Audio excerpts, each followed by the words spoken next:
I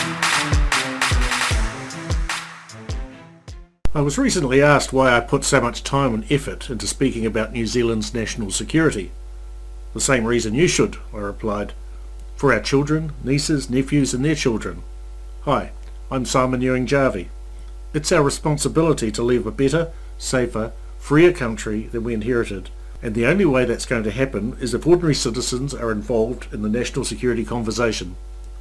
That conversation should start with a comprehensive national security strategy being formulated, not the compartmentalised and under-resourced thinking which has been allowed to take hold, because that is indefensible, New Zealand. So what will the world look like for international security in 2050? Well, depending again on what track you choose, what data set and what experts you read, about 10 billion people, and then it'll sort of plateau and start to drop away. Some will say a little bit fewer. 2/3 of that world population increase from now will be in Africa. So that'll be a fast growing young continent, whereas everyone else will tending to be starting to plateau. Mm-hmm. But from a national security point of view, that's hugely important, because lots of angry young people with not enough to do can create mayhem. Yes. Also, 2/3 of the world in 2050 will live in what's known as dense urban environments, megacities. And that completely changes the combat environment or the policing environment or even the humanitarian assistance and relief environment. You think Mosul, how long it took them to clear ISIS out of Mosul, going building to building.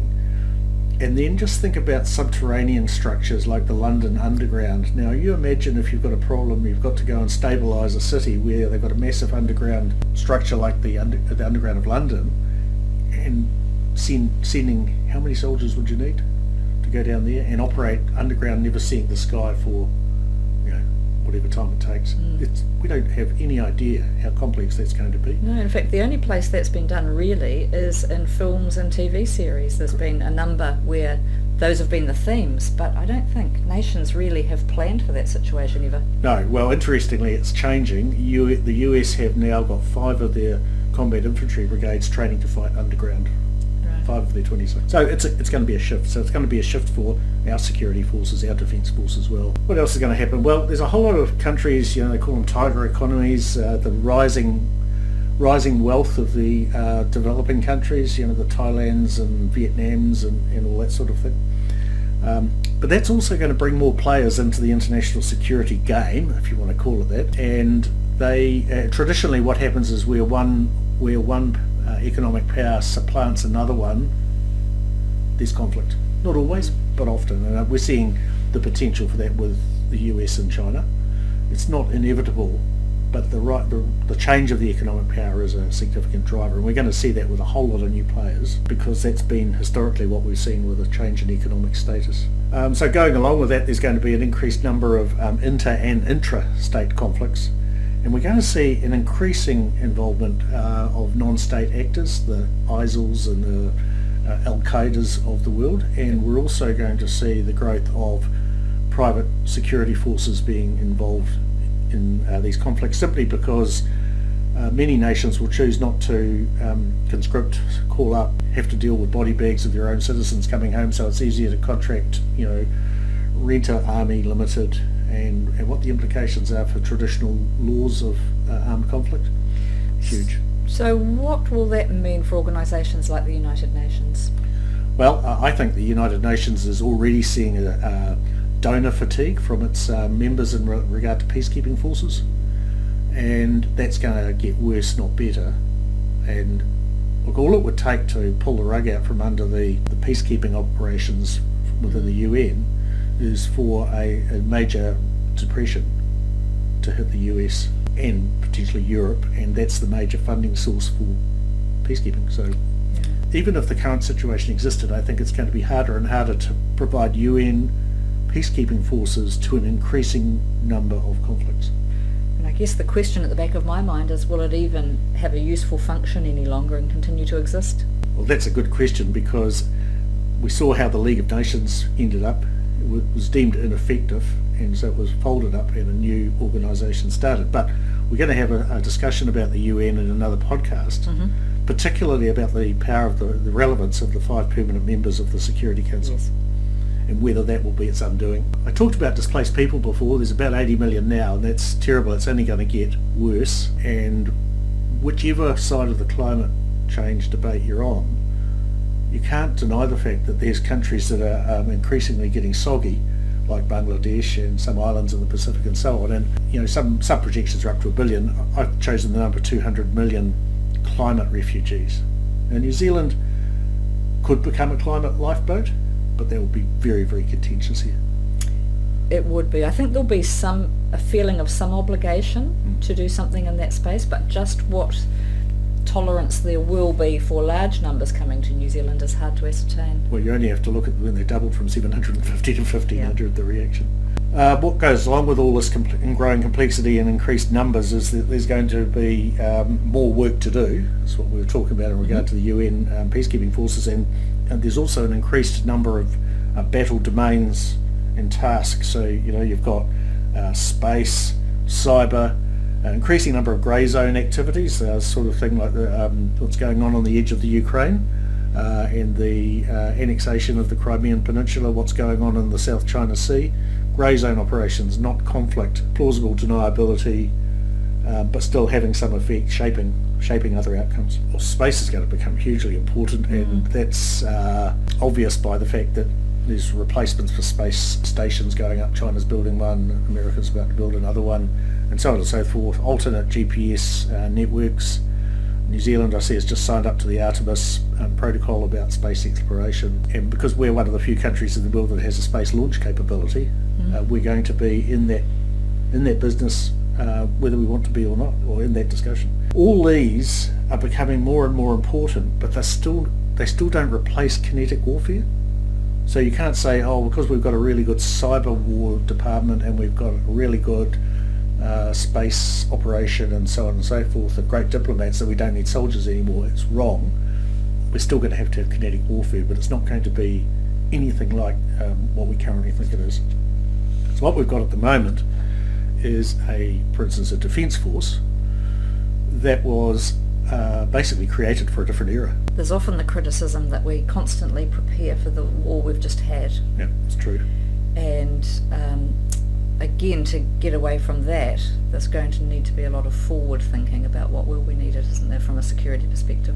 Yeah, and whether you can evolve basically the remnants of an army division, for instance, yes, into a 2050 useful force, or whether you create your 2050 useful force independently and eventually attrit the conventional force and migrate across what you can, is an interesting question. I'm of the view that we haven't seen any evidence of the New Zealand's existing defence forces understanding the need to change quickly enough.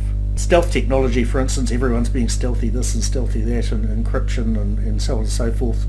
All encryption can be broken. It's been demonstrated over and over and over again. And stealth, once there's a significant military presence in space, stealth gets really hard. And I think that the only place you're actually able to operate in a stealth environment by 2050 will be under the water. And yet we are sea blind. We argue about how many patrol ships we should have. But actually we're not addressing the fundamentals of, we've got this massive block of water, and there's going to be a lot of discussion in this podcast series about our sea blindness and the strategic importance of the ocean. And what goes with that is the stealthiness of being able to be under it. Now, I'm not saying we're just going to rush out and get a whole lot of submarines, but I am saying that we need to address the fact that that is the place where a whole lot of unseen goings-on is already going on, and we're going to have to get involved with it. And we're massively unprepared for that. Yeah, just totally. Oh, that's not fair. We have got some subsurface capabilities from aircraft and ships now, but the problem is, if you go back to my original premise, that you can't be stealthy for very much longer on the surface of the water or in the air, those assets will disappear in a flash. So we've got significant changes coming in conventional warfare thinking. With the increase in autonomous systems, non-lethal weapons are going to be important, especially fighting in dense urban environments. At least if you make a mistake and shoot a civilian with a non-lethal weapon, the situation is usually recoverable. We're going to see probably an end to the utility of conventional tanks and artillery, largely because of the stealth factor. They won't survive one engagement. As I said earlier, infantry groupings will become smaller and with more specialised teams, and you will be as strong as the next sapper if you were in 2050 with exoskeletons and other biomechanical modifications. But that'll include protective armour, robotic wingmen. We've got it in the air already, where an F-35, a P-8, where a P-8 Poseidon will operate with a loyal wingman, basically a drone flying as the second aircraft, and it can operate a couple of them. I think we'll see that for infantry, who can project avatars. So you don't have to stick your own head around the corner, you can stick a digital head around the corner and see what's there. We're going to have autonomous load-bearing and logistics system, and if you want a real simple analogy, imagine a little robot dog who hangs out with you all the time, and when you run out of ammunition can run back and go and get it and bring it back. And you don't have to carry all the stuff that we traditionally now carry in our vests and armour and so on. Logistics systems will be largely autonomous at the front line, moving stuff back and forward. You won't have the CSM mustering up spare soldiers to carry rounds up to the front. It's very different warfare, isn't it? Because it removes the individual from the front line of danger, essentially. Well, it doesn't completely remove them, but what it does do is it thins out the number of humans who are actually there. You're still going to need humans to make decisions in this environment, but it'll be quite a different kind of human. So you've got, I foresee the soldiers, for instance, soldier, sailors and airmen of 2050 and beyond to be some of our elite thinkers. They'll have to be very, very quick thinkers. They'll have to understand empathetic responses, so they're dealing with a wide range. You go to a city of 29 million people, you're not going to send in people who just want to break things. So we're actually talking about recruiting quite a different soldier, sailor, airman than we're currently looking at, and that's going to be a huge challenge, that transition. And again, I think that I haven't seen enough evidence yet to say that this Defence Force could make that transition. That's no criticism of the people who are currently in it. They're recruited and trained for the task at hand, and they're doing that really, really well. Problem is, it's not the task that's going to be in 2050. So what we're seeing is we're going to have largely decentralised command and control, so we need far less people of higher rank there passing on orders, and put more people down on the ground who can actually make decisions for themselves. We will see much less brawn and more brain required basically in all combat service personnel. And when you think that it's on track, some projections are that within this decade we'll have consistent, accurate, empathetic responses from robots. They'll have help. So we've already started discussing some of the so what's, and I know that you'll delve into a lot of these topics in a lot more detail in subsequent podcasts. But if you had to summarise the so what based on what New Zealand is going to look like in 2050 and what the world situation is likely to look like in the same time frame, how would you summarise that? Well, New Zealand will be, I think, on the precipice of successful failure. And the reasons for that will be that we will have not yet resolved the need for change, our internal change, and done something about it. Because traditionally, parliaments with short-term political thinking, 3-year cycles, have kicked for touch on anything that might get them de-elected. I think that also there'll be such complexity. We think the world's complex now. There'll be such complexity in 2050 in the world through all the things that we've covered and others, that there'll be probably a strong hankering in New Zealand to hang on to the old and try and be a little bit homesteady, and that would be absolutely the wrong thing to do. And the fact is, it's the case with any sort of dream homesteads or lifestyle, if you're not prepared to defend it, someone eventually will come and take it off you. And I read with despair these defence reviews that come out assessments that come out every 5 years or so, that say there's no likelihood in the near future of anyone of New Zealand being directly attacked. Well, that's such industrial age thinking that you've actually got to have a landing craft like in Normandy, come across Pahia Beach and some troops from whatever bogeyman country rush ashore. That's old thinking, and what we need to understand is that if the ships stop sailing in the Malacca Strait, and if the ships stop sailing through the Suez Canal, it's going to be a very lonely place to live down here. And we've already seen a microcosm of it with COVID-19, and we're still experiencing it with supply chain problems. We need to just take that learning and put it forward into a national security threat, we can be directly attacked without anyone landing a foot on this shore. That's right. As technology improves, New Zealand is a much more accessible part of the world than it has been. Yep. And with access to Antarctica and the fact that we've got a US-owned space launch program here, we'd be naive to think that we're not actually a viable target. Finally, just wanted to talk about veterans because it's a subject near and dear to our hearts.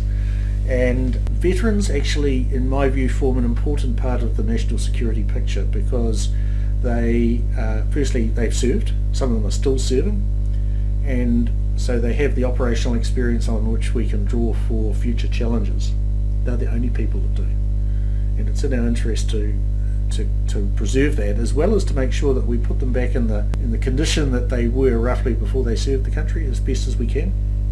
And I'm going to have specific episodes about veterans. But let's just look at the track. So we know we've got about 30,000 veterans, more or less, now. And most of them will... so I'm probably at the upper end of the contemporary veterans scale. So in 30 years, I'd be 90-something. So you can get an idea of how it's going to sort of drop off. I was at the start of the contemporary veteran wave, if you like, coming through in the 80s. What we're going to have to look at is three different scenarios. One is that we just do basically wars of choice. So UN peacekeeping, we send some people to the Middle East and we send some people here and there in small numbers as military observers for the UN. And so on that basis, and the odd platoon, the odd company, we could generate maybe up to 500 veterans a year. So you do the maths on that, that's 15,000. In 30 years' time, yep. So we're going to generate 15,000 over the next 30 years. So the second scenario is one that'll be quite contentious for some, and that's troops used in terms of support to the civil power for civil unrest in New Zealand. And just think about that three nations model. And just think about the haves and have-nots, the wealth gap widening, and just think about underpopulated regions, overpopulated Auckland, and 30% unable to participate fully in the workforce because of lack of ability or lack of achievement at school. All the makings are there for conflict. And if you think New Zealand soldiers, sailors and airmen wouldn't be involved in dealing with this sort of thing, I'll just give you two things to think about. 1951 wharf strikes and the Springbok riots, Springbok rugby tour riots. So it's entirely possible that anything could trigger a situation where we would use troops in New Zealand to keep the peace, basically. Under that situation, you could easily double your veterans numbers to 30,000. Likewise, if you had a small regional conflict, and we've seen troops to Tonga, we may yet have to send troops to Samoa. We would have sent troops to Fiji if they didn't outnumber us. And we've been to Bougainville, been to Solomons. There's a whole lot of potential flashpoints in the area. Before you go further afield, I think it's likely, for instance, we are going to have to send substantial numbers into West Papua before long. Yes. That's shaping up just like East Timor did, and we ended up sending 3,000 there over a relatively short period of time. Yes, I don't think we could say no to that as a country. No, because Australia will definitely be involved, and we're going to be drawn in. And then further afield, so you don't have to look to the South China Sea to go and find a reason to go and fight a fight. But these are all wars of choice, up to the point as you make that some of them we won't actually have that much choice about. So, 30,000 or more veterans. Now we're getting up to the size of a small city. Yes. Yeah. That's double what we've got now. And then large-scale conflict, global or regional, heaven forbid, but it's possible. It's actually, I think a regional conflict is more likely than not. When you've got countries like North Korea, Iran, that's not our region, I know. But we've sent people there before. Yeah. Because of our obligation around the United Nations table. Exactly, yeah. And so what sort of numbers, if we were looking at that third scenario, large-scale conflict, what sort of numbers do you think we're talking about there in terms of veterans? Well, I've based it on how many we deployed to each of the world wars. Yes. And so and we're not just talking about soldiers, sailors and airmen, we're talking about the whole of government, so your intelligence operators, medical staff. 150,000 isn't unbelievable. I mean, we sent 100,000 just to the First World War, and it was when our population was tiny. Yeah, when it was a million. Yeah, so I think that between 150 and 350,000. Now, 350,000 is the total number, more or less, of war graves in New Zealand today. Yeah, it's an interesting comparison. Yeah. So that's those are the 3 tracks that the veterans community can go down, and we are really only geared up for track 1 in terms of our support of veterans now. We can cope with a few peacekeepers coming back every now and then. We have no way to scale up easily, and we actually don't even have sufficient services to cover all the need across the veterans community we have now, and that's subject for another day in detail. Right, well thank you, Simon. That's fascinating thinking. It's interesting sitting here as if you do have a crystal ball, isn't it? And taking the things that we know about now and then making forward projecting assumptions. The thing that strikes me is that we're massively underprepared for what the future might hold, and I don't see much forward planning at that political level, let alone anywhere else, happening, and that leadership is crucial. No, the environment is changing faster than we're evolving. Oh well, we look forward to discussing a lot of these issues in more detail in subsequent podcasts. That's it for this episode of Indefensible New Zealand. Thanks for joining the national security conversation. If you found this podcast episode useful, please subscribe and share it with your friends. For more information on New Zealand's national security, or to send in questions for the series, please go to my website, unclas.com.